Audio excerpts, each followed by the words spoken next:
If you're focused on executive or business leadership, there's always the chance that leadership has become dysfunctional. The real question is, if it's dysfunctional, is it really leadership at all? We're going to have a discussion about that. Join us in just a moment.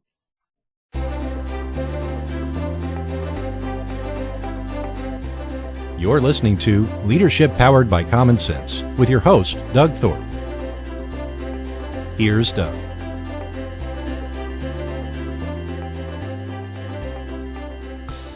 Well, hello again, everyone. This is an episode of Leadership Powered by Common Sense. I am your host, Doug Thorpe, and today I have an incredibly interesting opportunity.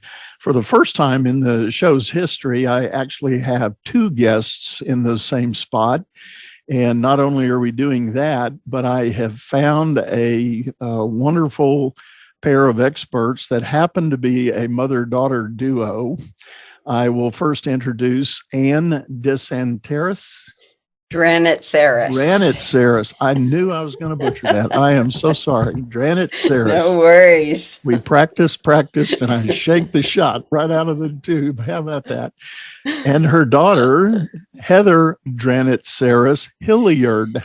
There we go. I got that one. Yay. Ladies, welcome. Thank you, Doug. Thanks for having us on the show. Excited to be here. Good. Well, we're really looking forward to it. So we are going to talk about the notion of how leadership can become dysfunctional. But before we really get into that, I'm dying to hear the backstory from both of you, really. How have you had your journey, and how do you get to this place you are today? Who wants to go first? I'll start. Okay, great.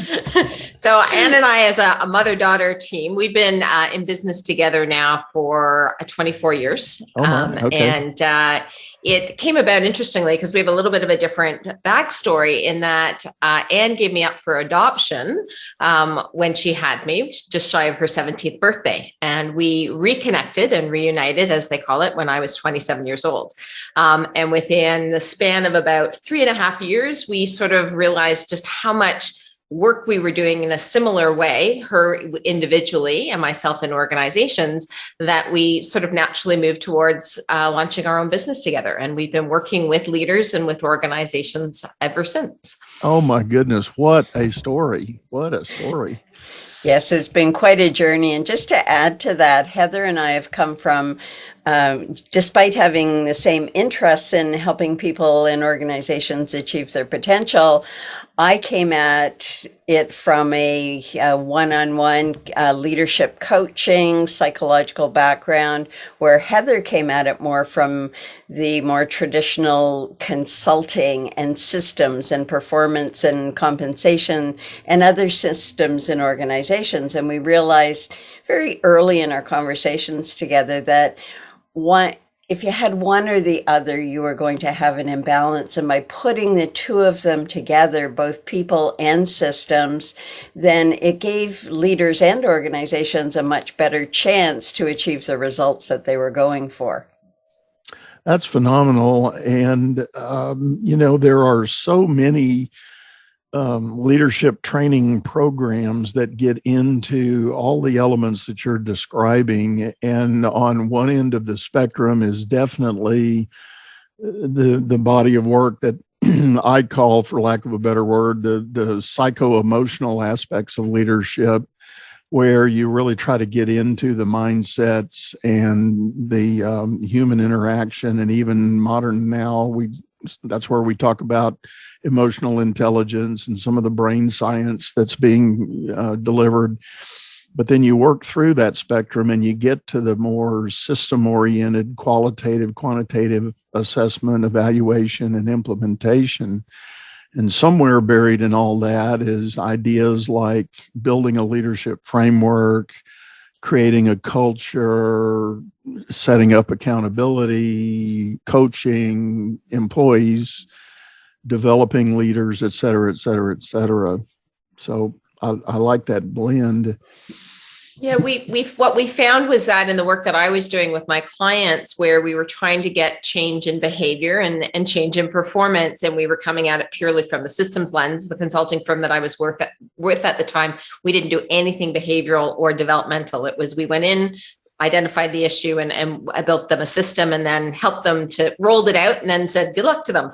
And what we found was it wasn't getting the traction because there wasn't that aspect of moving the leaders along with it. And so we could build it, but it didn't mean they were ready to actually work the system as it was intended to be worked.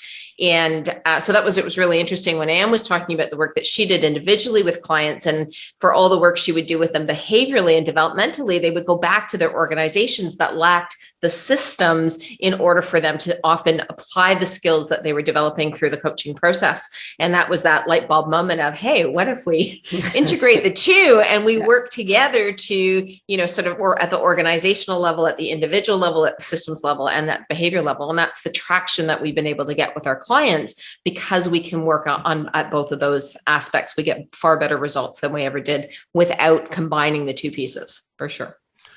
Very interesting. Yeah, I can see that. So let me ask you, Anne, since you're more of, and boy, I'm going to make some generalized statements and I'll probably regret it when I do, but since you're more of the traditional executive coach frame is what I'm hearing.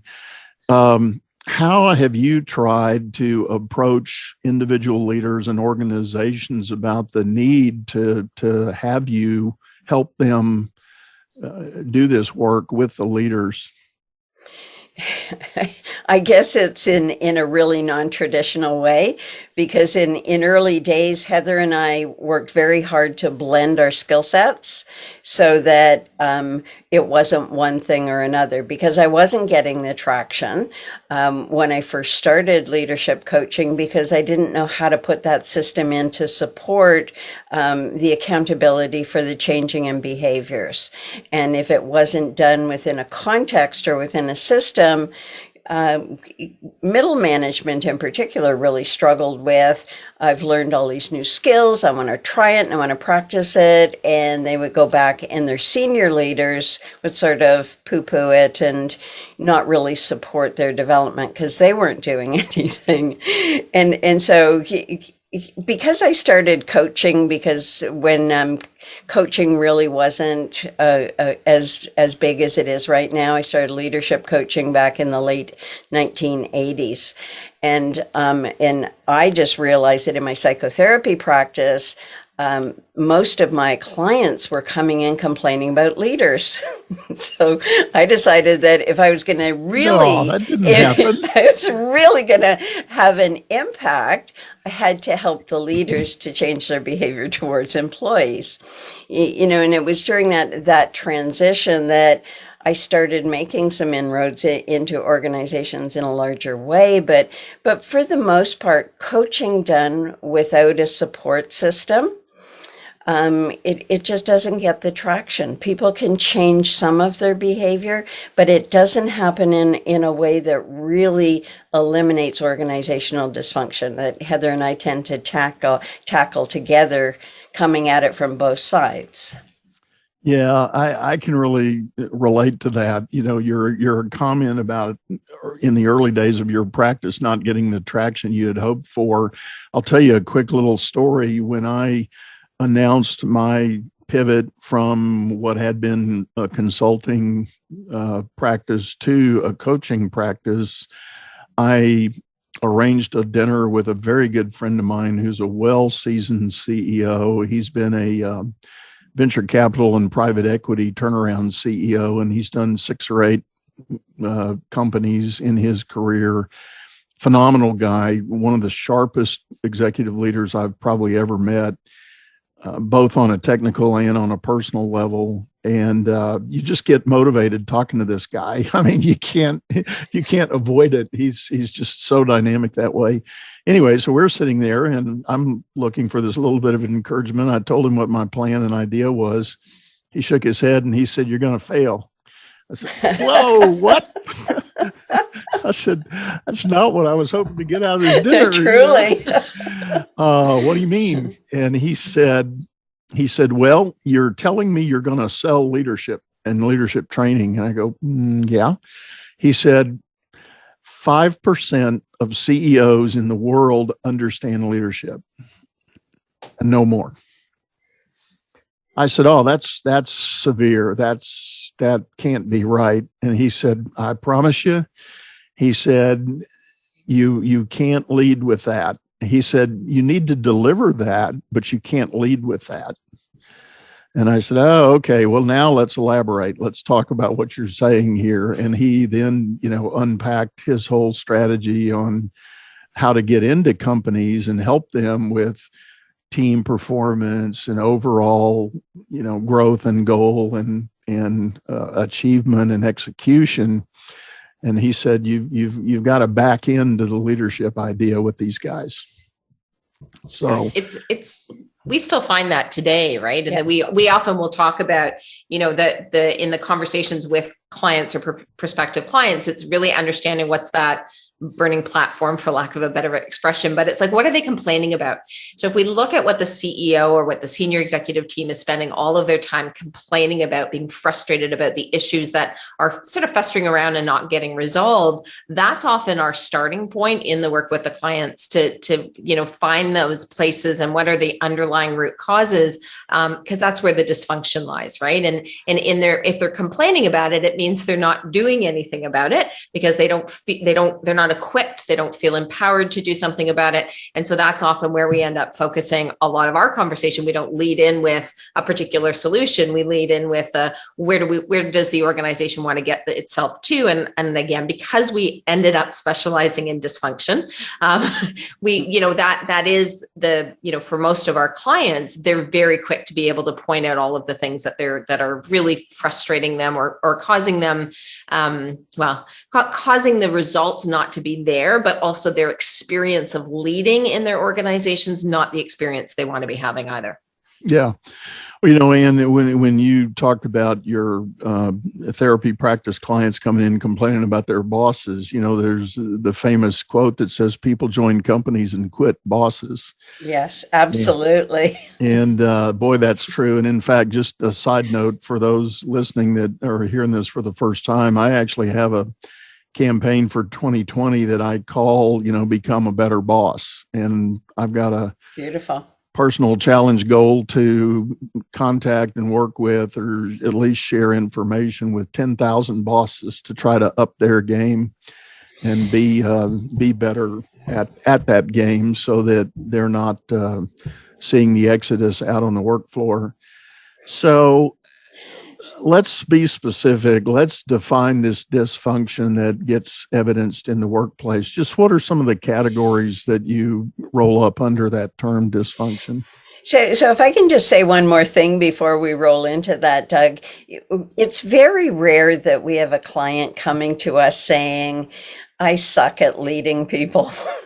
I need some help. And it's that double sales thing that we have to do at the front end, and really getting leaders to see that they're contributing to the issues, because we've really done this about face, where it used to be that employees complained about their leaders, but now it's leaders complain about their employees.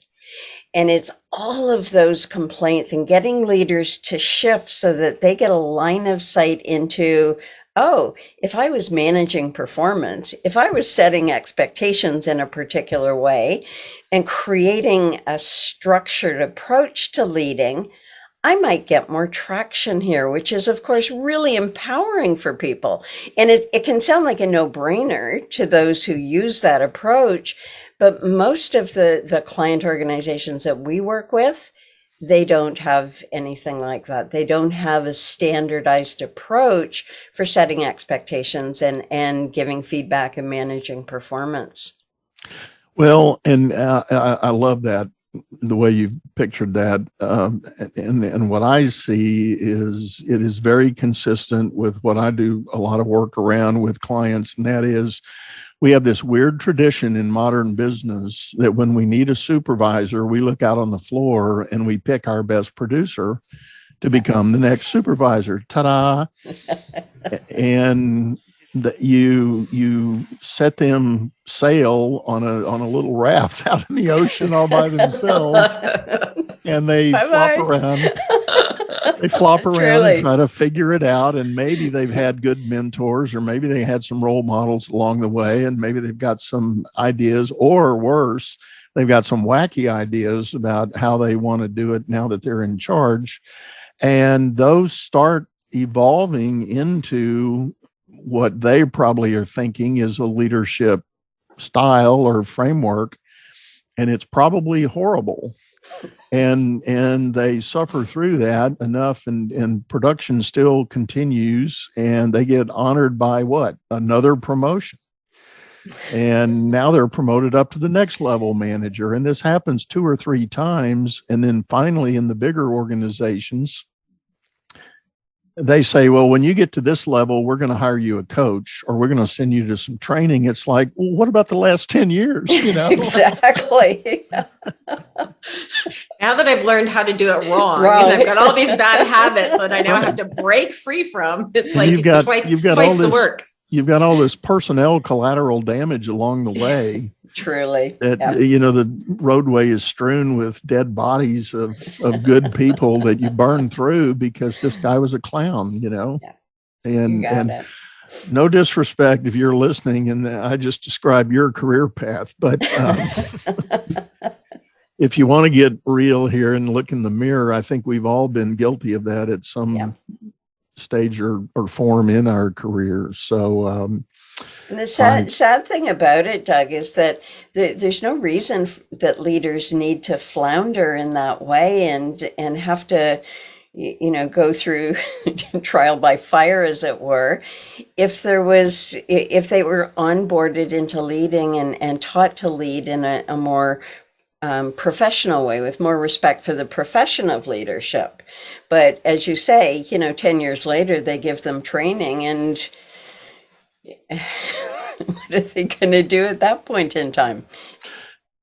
I know there's an evolution in the academic world when and I don't swim deep in this, but I do try to stay on the periphery and pay attention. When I think of the big universities that have notable business schools, when you go back to my generation of business school, we didn't have a single class about leadership. Yeah. None. But now most of the curriculum that I'm aware of at least has some dive into the concept of defining leadership, explaining some of the dynamics, explaining some leadership theory. Maybe they might even go through a collage of all the leadership styles that have been known and talked about. And they try to encourage people that want to go into business to at least consider the notion of you're going to have to be leading people to make your business scale. And so there is at least a discussion happening, but then I think you get into what is really happening out in the real world once these people go and get that opportunity maybe to become a supervisor. If we look at sort of the notion of dysfunction in organizations and in leadership approaches is at the root of it, it's a developmental gap, right? It's because when the dysfunction emerges because the leaders don't have the skills, they haven't developed the skills and the ability. And a lot of the times we'll even say we encounter leaders who know what they quote unquote should be doing, but they don't do it.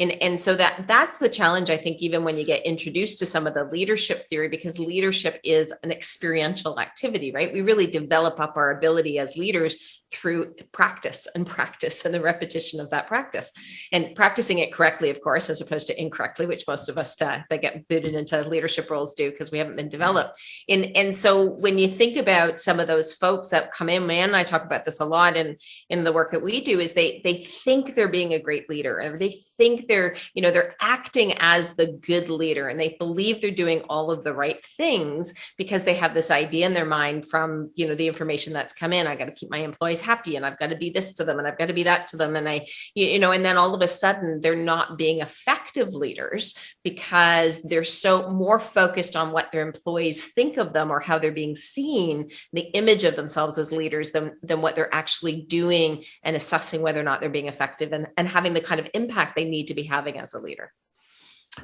So how do you guys tackle the discussion about the difference between management and leadership? There's a chuckle here.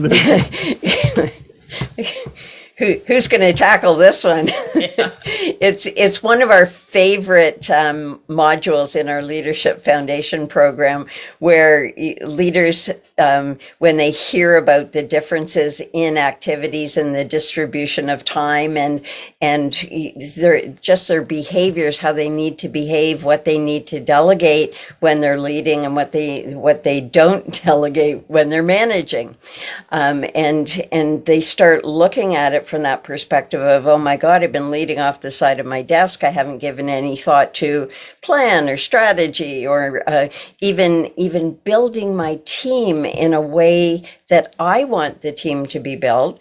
They're just looking at that, as you pointed out, Doug, they've gone from functionally sound as a manager into a leadership role where they continue all of the behaviors of management. And so we get into the competencies, into the defining. At the end of the day, it's really hard to define dysfunction when you don't have a really clear definition of what effective functioning looks like as a leader. And so oftentimes we have to start from there and define it for an organization of what they want their leadership competencies, what they want leadership behavior to look like, so that they can assess how they're doing relative to. And that's where we can go, oh, dysfunction, here. And the different types based on psychological type, or based on their brain style, that each of the MBTI type, for example, will naturally gravitate to a different type of dysfunctional leadership style. So those are a couple of ways that we tackle that one. I borrow a phrase to boil it down and kind of simplify it. I borrow a phrase from a friend of mine here in Houston that did a big study. It was one of those classic dive into big companies like Jim Collins did, study things. And my friend, his name's Dave Guerra, he wrote a book called Super Performing CEOs. And in the book, one of the CEOs he interviewed used the phrase, the difference between management and leadership is management is about process and leadership is about people. Yep. And it Absolutely. All started there, Yeah. And I think that's really profound when you break it down and think about it. And what I tell my clients is I've definitely known people that have made careers out of being professional managers. They've turned the screws, cracked the whip, hit the numbers, got things done. But inevitably, when you talk to the people that were associated with that work effort, there's not a lot of loyalty. There's not a lot of warm engagement for the experience, right? And probably the roster turned over multiple times in that tenure, whatever it might have been. But when you find somebody that has gone to work for a bona fide leader, it might be the same level of work in terms of, significance and value to the company.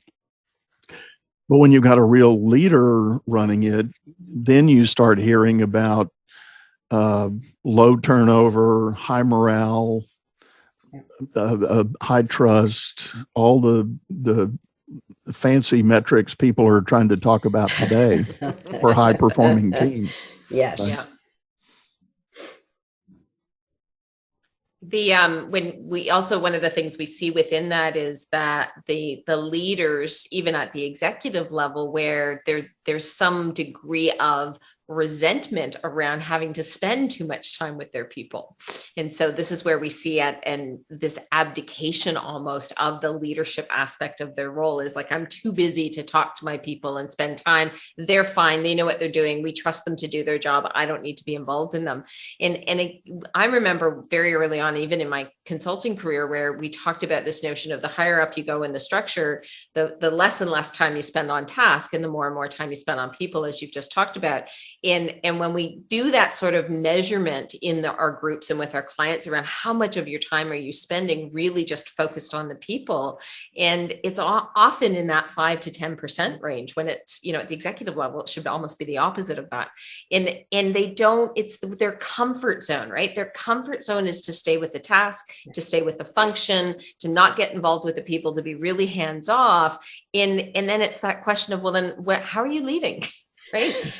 Are you leading? It's verb, right? Are you leading? Are you out there ahead of your people? Or are you just, waiting? And, it's so anyway, it's an interesting shift, but I do think, to be reasonable, I know, and a lot of our clients, they also don't staff their leadership structure in a way that allows leaders to have the time. So the organizational design is one of the things we're talking about a lot with clients these days, is that, the way they've set up their design, and this notion that, well, we don't need to look at how much time do these roles require to really be effective leaders. Well, we just pile lots and lots of functional work. And when the leaders put their hands up and say, there's too much, I need resources, they say, no, you don't. You can keep getting it all done.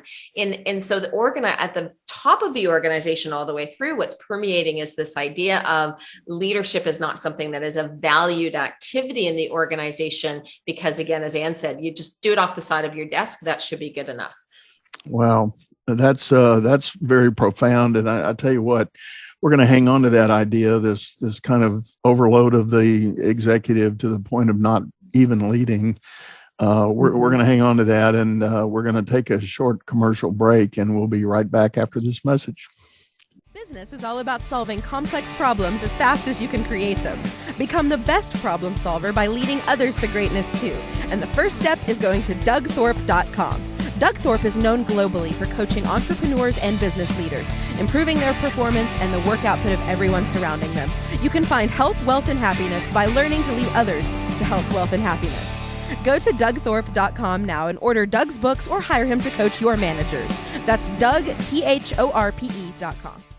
All right, everyone. Hello, we're back, and we are talking about dysfunctional leadership and how do you find that and wring it out of your organization. And before we went on the break, we were talking a little bit about a really radical idea, when you think about it, of senior executives that don't connect with their people. They don't spend any time with their people. And often, Heather, you were speaking that. You mentioned it's a function of some organizational staffing at the top of the house on what prevents that. Talk a little bit more about that. What do you see as some of the general dynamics of how that ends up happening? Think of one of our clients in particular, where this is a real challenge for them, and the way they talk about it is it's almost as though they don't really want to be executives, and so because even though they're in executive roles, and because their comfort zone and what they're used to and how they're used to working is to be really busy with all of the work and be really involved with all the work that the business does. And for them, when you look at making that transition, is what do they have to give up and to actually be executive leaders? But they're so afraid of giving up what they know and what they feel really competent at to move into this other place of just purely business and people leadership, right? Where they're spending more time talking strategy. I mean, in this particular organization, they don't even have a strategy, right? It's a very successful company. Don't get me wrong. But in spite of that, it's like that, the notion that they have to move into doing something else and to talk about doing something else and delegating off and letting go of that control that they have in that space where they feel really comfortable, really competent, absolutely gets in the way. And so because of that, they won't hire people in underneath them who are competent, that would allow them to do that, nor do they look at their organization and say, the team underneath them and say, is this team at the level I need it to be in order for me to be an effective executive? I think Anne made the comment too, is they don't have that frame of reference of what it looks like to be a functional leader or a functional executive in this case. And so because they don't have that model that they're trying to move towards, they just keep doing the same thing they've always done and complaining about the fact that, they're so busy and they're always in meetings and, complain. That's the indication to us always that there's dysfunction. Yeah, I've seen very similar effects of that, and it goes hand in hand with what I said in the first half about the kind of the evolution of management. Top producer gets picked to be a supervisor gets promoted to manager makes it to director makes it to VP, and pretty soon they're executive, whatever, maybe even the CEO. And there is that idea of hanging on to the comfort of what you know how to do. Yeah. And that's what keeps senior leaders bogged down in transactional delivery. That's what I call it. Yeah. And there, somebody pointed out to me one day, there was an irony here. We call these guys executive leaders, and the root of executive is execute. So you ought to be working on the details. And I'm like, okay, well, then let's go another direction here with that, because it's still the fact that it's undeniable. Bigger, well, all companies really, but bigger ones in particular need bona fide leadership to take them where they want to go. And just to add another dimension to it, that oftentimes we have to look at what needs leaders are satisfying in themselves, and so the need to feel productive and in control and competent, and whatever that leader is used to feeling, that's what they're going to have to give up if they make the shift and stop doing and start being a leader. And they're not seeing that they're putting their personal agenda ahead of the agenda and the needs of the business. And we bring them around to, getting a glimpse of that, because they have no line of sight into, I'm being a little bit narcissistic here, and, I just want to keep doing this because I like doing it and I feel really powerful and really strong. And if I don't have anything on my desk, then my boss is going to come in and say, what are you doing? You're not doing anything. But if you're sitting and leaders need to think, they need time to strategize and think things through, but they can be really frightened that they're going to be labeled as unproductive. And that's a little bit of a shift that a whole senior leadership team will have to go through to carve out that time, not just to lead people, but to think about the business and what the business needs. Yeah, I hear that. And there's a kind of a corollary to that I've witnessed and tried to help some people with. And that is that as somebody climbs the ladder and gets into that deeper, higher level of what is supposed to be executive leadership at a company, there is often an expectation from higher up that this person becomes a more strategic thinker. That's the word they use. Yes. Be a more strategic thinker. Well, immediately it's strategic thinker means you're not transactional anymore. You're not worrying about the day-to-day volume of production that's going out the door, but you're looking at what's supposed to be the bigger picture for the greater good, right? Okay, so that creates that discomfort, whether it's your point and the person not getting their own needs fulfilled in delivery of that, or they feel like if they abandon the transactional part, they're somehow shirking on the duty and not doing a good job. But all the while, they're being nudged to be more strategic. Right. And there's this big disconnect on, well, what the hell does that mean? It's interesting. One of our clients, I think, is navigating this exact scenario, and in the conversation where she took on a new role at the executive level. She was moving into her third year in the role, and really starting to feel like she was getting, some traction. And when she was preparing for her performance review with her CEO boss, she said to me, "But I didn't do anything this year. Like, I didn't do any of this. My team did it all." And I said, exactly. That's proof that you've made another step into the role as an executive. Did you direct it? Did you tell them what they were to do and how they were to do it? Did you make sure that it was done in alignment with what you asked for? And it's like, that's leading. But for her, it was like, how can I go into my performance review? I haven't done anything. And just that mindset of, we're judging our work based on criteria that's no longer relevant because we don't have that, again, that new set of criteria that we're using that's driving our action, and that's driving our ability to assess how effective we are in these more senior leadership level roles, right? Yeah. I think we touched on in the first half of the show this idea of setting the leadership framework, deciding on values and purposes that the company may want to be about, or specifically the leadership team needs to be pursuing. Let's talk about that a minute.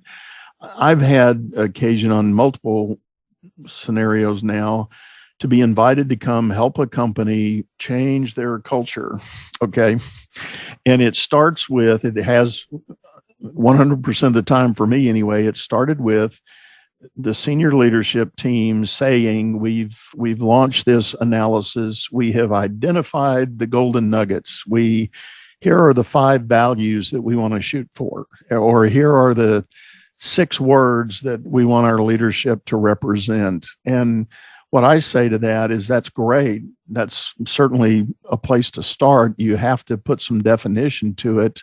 But the immediate place it starts to fall apart when you disseminate that through the ranks, all of your management team doesn't necessarily agree that those words mean the same thing. And so then you get into this, I'm going to show my age, it's a do loop of discussion about, well, what does empowerment really mean? Or what does integrity really mean? Well, what does character really mean? What does learning really mean? And you're sitting there going, really, guys? But it's an important element of being able to implement these things that you want to do. And in the modeling that we do with leaders, we go right into that definition of integrity. Here's what it looks like at the senior leadership level, at the leadership, at the managerial, at the supervisory. Here's what it doesn't look like. So, and here's how it's going to link to your performance management system, so that people are given feedback, and that the leaders and managers are expected to give feedback to that next level based on these behavioral indicators. Because without that functional description, it's really hard with behavior, as you know, for a leader to say, that's not the way I want it. And of course, the employee always goes, well, you never told me exactly what it looked like. And we can pull out the paper and say, oh, yes, we did. Here it is right here. This is exactly it. And this is what it doesn't look like. And that takes some time for, and because we're always talking about time as a resource for leaders, because they don't actually carve out that time. And you never see a leader's to-do list where it says, think for 2 hours on strategy, talk to 5 employees about, this, that doesn't go onto their to-do list. That's an aside. But it really is required, especially when you're initiating a program like this, where everybody is moving toward high performance. We've defined exactly what high performance looks like, but the leaders have to be taught how to bring their next level along. Because without that, and without hand-holding, which is one of our core competencies, we hold leaders' hands until they get things up and running. And as we define all that and try to get that turned on, so to speak, in an organization, then I do see the connection to move over to the systems. And the classic one that I always run head into most of the time is the methodology for annual assessment of employees. And 9 times out of 10, the assessment system doesn't match the values and principles that you've said you're going to work on for 364 days. Yep. And then 365 comes around and you present this assessment and everybody's going, really? I always find that the notion of doing just an annual review, it's like, if you look at your review process or whatever you do from a performance management perspective, it's a core function of yourself as a leader, right? So the idea that you can only do it once a year and that, that there's nothing that you're doing that sort of builds up and leads into it. It's, to me, we always say that the year-end review is just to recap all of the other conversations. So you have a way of capturing it and planning the year forward, right? So it's more future looking than past looking. But the amount of resistance we get with clients, because we're always saying, increase the frequency, shorten the amount of time you spend, make it really simplistic. If it's your values, just do it off of your values. If it's job function, whatever, pick something. But you need those performance conversations. And especially right now with more and more staff working virtually, it's sort of taking that time out to, do a coaching check-in, every 2 weeks or once a month, where it's just a little bit more integrated in the way in which you work, as opposed to this thing that HR imposes upon you to do. And I think that's the unfortunate thing, is that leaders still struggle to get comfortable with this idea that fundamentally leading performance is the core aspect of their job. It's not about the system. The system's there to support, but if it's not supporting, then figure out another way to be doing it and making it meaningful so that it ties back to the job, right? Like common sense, to a degree here, right? I've got a great story on that. I've got a colleague, a gentleman named Roger Ferguson. I met him. He actually came to work for me in my banking days and was a department manager underneath me, and as I was division head. And he brought to me a program that he has subsequently tried to promote and advocate. He went on, after our banking days, he went on to be a professional HR manager and did some global HR work at some big global brands. But as he retired from all that, he got focused back on this assessment system, and he calls it simply the Big Five. And it's a real neat principle. And to your point, Heather, what he advocates is once a month, every employee lists their 5 accomplishments and their understanding of the next 5 priorities, not goals, but just priorities of what they need to be working on. And the manager then is supposed to take that and have a short sit down, to your point again, a short sit down with the employee to say, congratulations on those 5 accomplishments. Good job, great job, maybe not so good a job, wish you could have done more, You have that feedback. Then you look at the 5 priorities and you say, yes, yes, yes, no, let's talk about number 4. Let's put something else in that slot for you. And now number 5, yes, that's okay. So those are your 5 marching orders for the new month. And now you go, that the employee leaves and goes to work. And you do that across the board. And when the new month comes around again, guess what? The 5 things that were priorities last month ought to be on your accomplishment list for the new month, right? Exactly.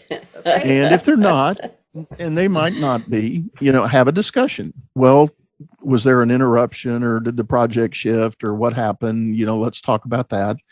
And you just iterate that. And then if you want to have an annual merit award process, you got 60 data points to look at for every employee. Absolutely. And now you can make your decision on whatever scoring and ranking you want to do to award merit and bonus, et cetera. But you know what? That's a long story to get to this bottom line. He can't give that away. Companies look at it, and I've helped him. I've presented it to probably 3 dozen of my clients. I haven't landed it anywhere. They all say, oh, that's too simple. That can't be good. It's not hard enough. I swear. That's that's the answer we're both getting. We're both getting. It's too hard. I mean, it's too simple. It can't be good. Yeah, right. I think of a client of ours where we used to call their performance system. It was basically plan, do, review. And it's same premise, right? What's nice about the frequency of once a month, we always say with the annual plans, the process, leaders can never actually master having performance discussions. But when you increase the frequency, it becomes transactional. And so they're looking for, I still think that there's so much resistance that we experience in leaders around managing performance. That, it's like, despite all we know about the fact that, again, it's a fundamental aspect of being an effective leader is managing performance, setting the expectations, reviewing how they did, resetting, and again, repeating that process over and over again. And sorry, go ahead. I was just thinking how much these types of leaders approach leadership in likely the same way they approach parenting, expecting their children to grow themselves, and all they have to do is tell them what to do, and they should do it, without recognizing that you have human beings that you're trying to nurture along through these conversations. And if a leader doesn't hold their own value and see that giving time to an employee is a reward, if they don't hold that inside of themselves, they are less likely to think this is something that will engage my employee, which of course just ties into another system that's so critical in these days of not having enough people to work, that we have to engage them by being present to what employees might need. And part of what they need is approval, encouragement, training, and course correction when necessary. And the absence of that, just as in the absence of parenting, again, lends itself to dysfunction. Yeah, I agree with that. And I know there's going to be extreme examples. One thing that came to mind for me is an executive I did some work with, and the company had done a major reorganization. And as I was talking to him, we got to talking about like this big five, or this notion of coaching your people and really having the good discussions about expectations and accountability. He shook his head and he said, in this reorg, I've been given 20 direct reports. Oh my. I don't have time to do that with these people. And I said, well, okay, hang on. My gut reaction would be to agree with you. That seems severe. I said, but let's do the math just a minute. I said, if you could invest, let's be bold. Let's say 30 minutes a month, really focused on task. And I was thinking big five in the back of my mind. 30 minutes a month. Okay, that's 10 hours. Yes. But you got 40 hours in a week and 4 of those, and you're talking 10 hours of really solid management for those 20 people. Is that so hard? Is that so bad?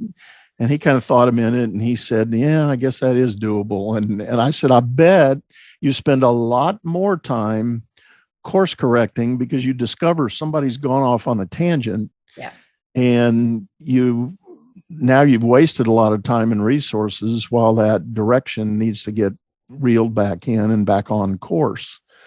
But what if you proactively set that course at the start of every month and had this little rhythm of having these discussions? Then you could answer all the questions. And that's where I adopted the phrase for this model. You'll literally be on the same page.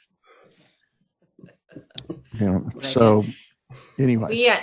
One of the things that we find is for a lot of our clients, and they're oriented, the dysfunction that they're working out of is permissiveness. As Anne said, it's like this absolute sort of abandonment of the notion that they're the ones that are in a position of authority, and they don't want to tell their employees. They don't, it's like they're so afraid that they're going to be categorized as micromanaging or authoritarian, that they skip the step of really defining and directing and telling, to always thinking, well, I've got to be coaching or facilitating, right? And I've got to let the employee decide, and I got to let the employee have more freedom.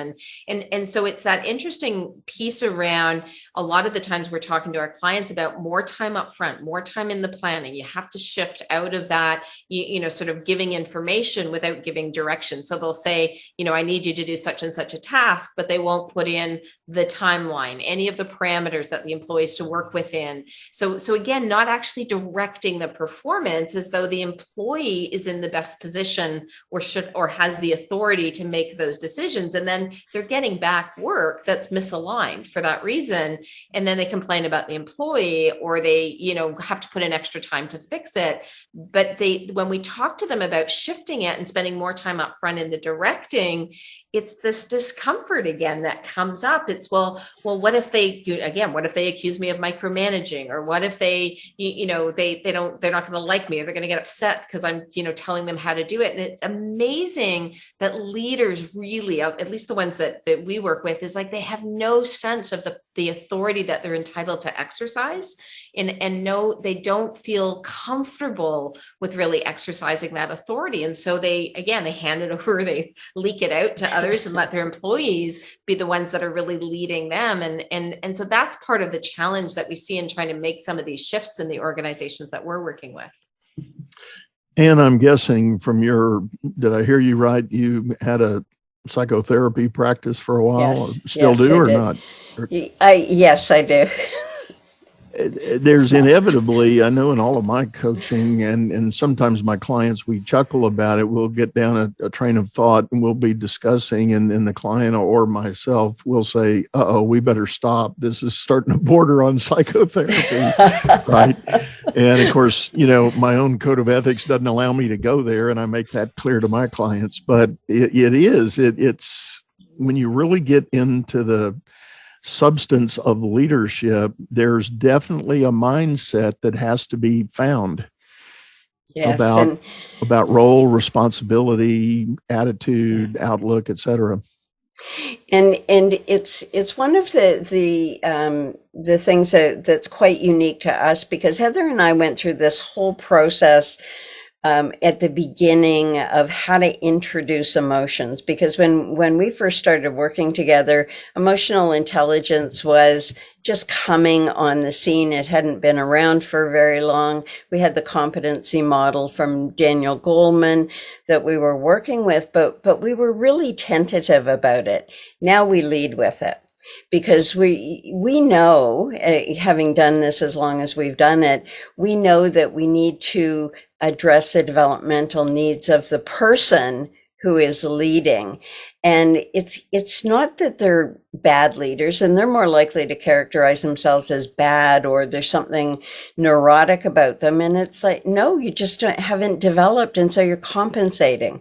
And once they see that they're compensating, and that is really inefficient, to your point, Doug, that the inefficiency of letting people make mistakes by not telling them what exactly it is they're expected or what their goals are, that the leader ends up compensating for it, and getting the leader to start their own developmental process and feel empowered by doing that.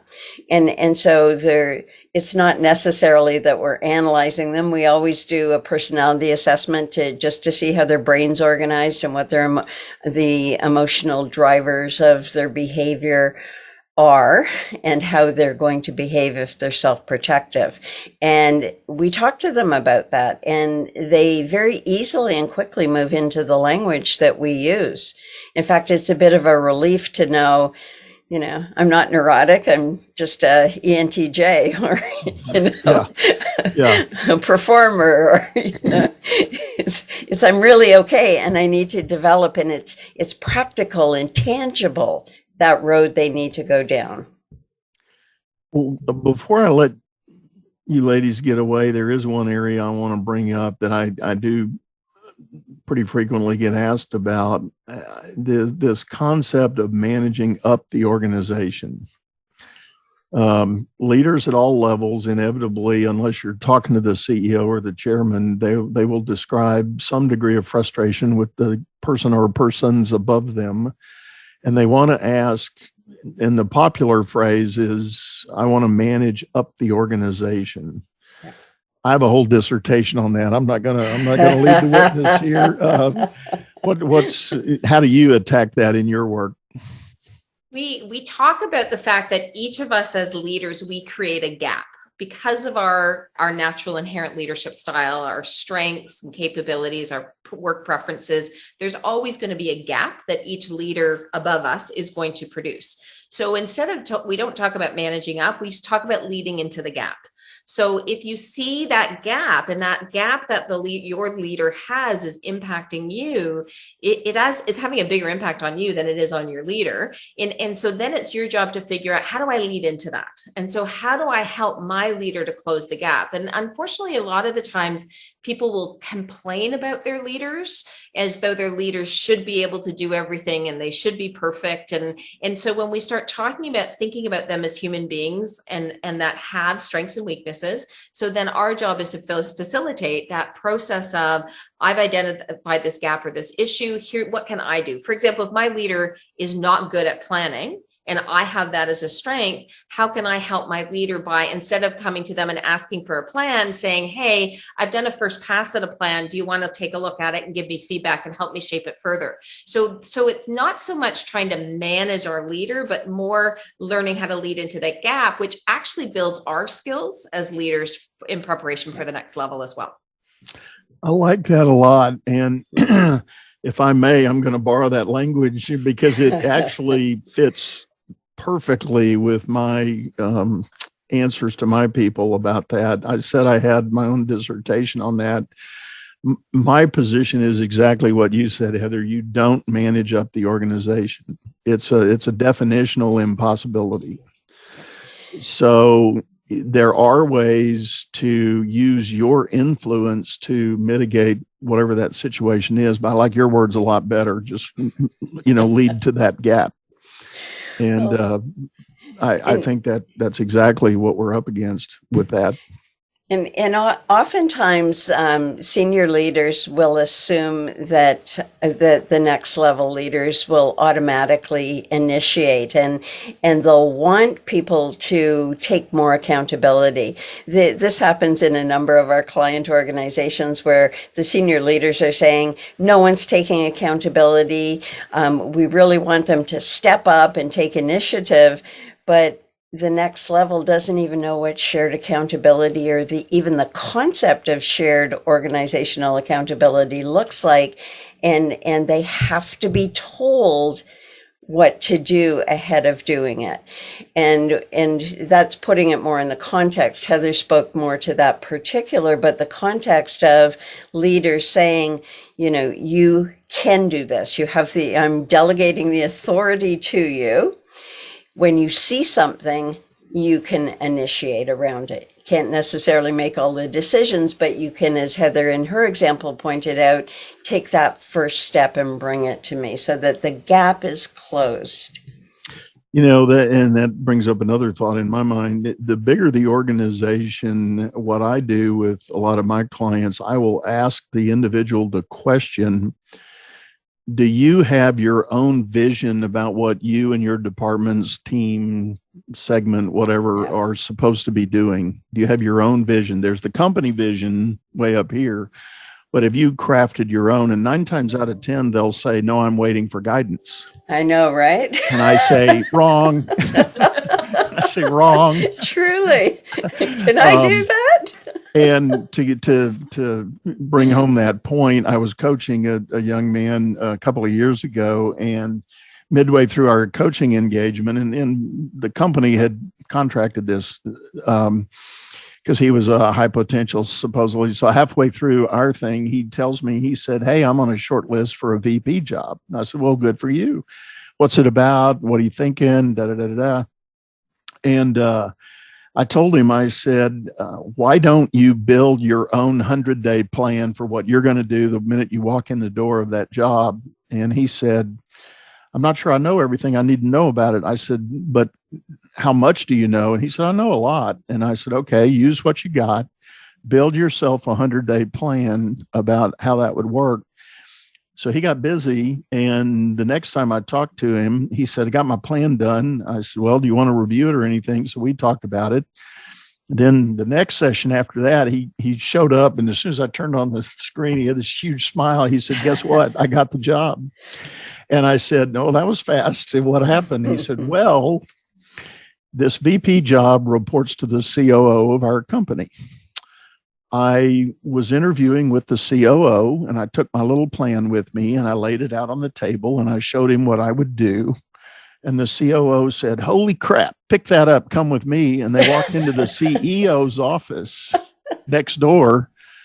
And it was like, hey, George, look what so-and-so has here. This is our 100-day plan we've been looking for. You know, that new VP job we found our guy. And it was done, you know. And so I told him, I said, there you go. You created the vision. And there was talk in the company of a transformational change. They wanted to take this particular unit through. And he addressed all that in his plan. Beautiful. And put a bow on it and picked right off the shelf, you know, to be the guy. So it's that advanced thinking of, you know, don't wait on that directive, take the initiative. You know, you say you don't know what they want you to do. Well, if you know the company and if you know the work, build a plan, go evangelize it. And if it needs adjusting, so what? You know, that's fine. You know, let them calibrate it to the greater good, and everybody will be better off for it.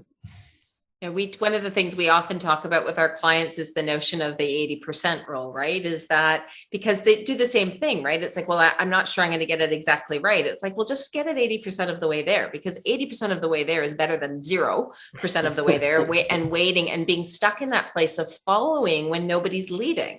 Right. And that's the situation. If the tier above you isn't necessarily being directive and defining, they're not giving you anything to follow. So it really is incumbent upon you to take the initiative to lead and lead up into that gap. But it's that fear. Again, we get stopped by that fear. Well, what if I get it wrong? What if I don't have all the information? That story that starts to run through our brains that keeps us from actually, again, stepping into empowering ourselves and stepping into our power to, you know, to put that plan together. So Doug, I thought that was a great example of that. You know, really stepping in and doing it, and just the confidence of having gone through that exercise before he went into the interview process also would have done so much for him, right? Absolutely. Well, ladies, I think we're up on time for this episode. This has been a real joy and a pleasure. Any kind of closing thoughts that you can share to sort of wrap all this up? Go ahead, Heather. Well, so I got to bring it back around to dysfunction, because of course we started off talking about dysfunction, and that's our favorite thing always to talk about. And it's the conversation around dysfunction is that it is natural, it is normal, it is to be expected in organizations. And the most important thing that leaders can do is actually talk about it, as opposed to thinking it's this thing that we have to avoid. It's the elephant in the room that nobody's allowed to comment on, because every time we go into organizations and we start to talk about the dysfunction and name it, it actually allows us to do something and move towards action to dismantling it. I like that. It's kind of a freeing, cleansing sort of exercise. Yeah. And you had something? Yeah, I just wanted to, the notion that we can just show up and lead, and that creates so much anxiety, especially for young leaders, where they're so anxious about getting it right. And it's one of the reasons we decided to write our how-to in our book, So You Think You Can Lead, because in your example, Doug, you really highlighted somebody doesn't know what they don't know. You see, and he didn't even think that was something that would impress his bosses or he might do. And you gave him the idea that is something that one can do, and he did it. And when leaders see what it takes and how their emotions can get in the way of them being effective leaders, really having a concrete plan for leading and what to do in what situation can alleviate a lot of that distress and anxiety about just knowing how to lead and knowing how to be with their people. I like it. That is so very true. The whole idea of kind of getting paralyzed because you don't know what you don't know needs to just get put on a shelf, and you've got to refocus on what you do know and move forward with that. And like I said, try to create your own vision of what you need to do. When I talk to individual leaders about their own vision for their work, what I remind them of or encourage them to consider is that becomes their foundation for how to operate. And then when things start flying at them, if they've locked in on that vision of what they want to do and know they can do, the answers to new questions or challenges become so much easier to determine, because this curveball that just got thrown at you, either it can help your cause move forward or it's going to take it, backwards, and you can make a much quicker, more sound decision about what you're going to do in that moment if you know what your vision is. But if you're waiting on direction and purpose and standard, it's you don't know what to do with those questions when they show up. Yeah. So, well, ladies, this has been a real joy. What is the best way people can find you and get a hold of you if they're looking? So our website, Dranitsaris-Hilliard.com, has all the information about our books and our podcast and the work that we do. And our email addresses are there as well to contact us. We'll have all that in the show notes, folks. And by the way, if you're listening to this on your favorite audio channel, don't forget we've got a video over on my YouTube channel, Leadership Powered by Common Sense, and you can see the video and enjoy the smiles on the faces of the ladies that have shared with us today. And again, thank you, Ann and Heather, for all your hard work and the great things you do. Great, Doug. Thank you so much for having us. It's been a pleasure. You bet. You bet. Thanks, Doug. So, folks, we're going to sign off and say goodbye. This is another episode of Leadership Powered by Common Sense. It's been a pleasure visiting with you, and hope to see you again soon. Bye-bye. You've been listening to Leadership Powered by Common Sense, hosted by Doug Thorpe. If you would like to know more about the coaching and advisory services he provides, visit dougthorpe.com.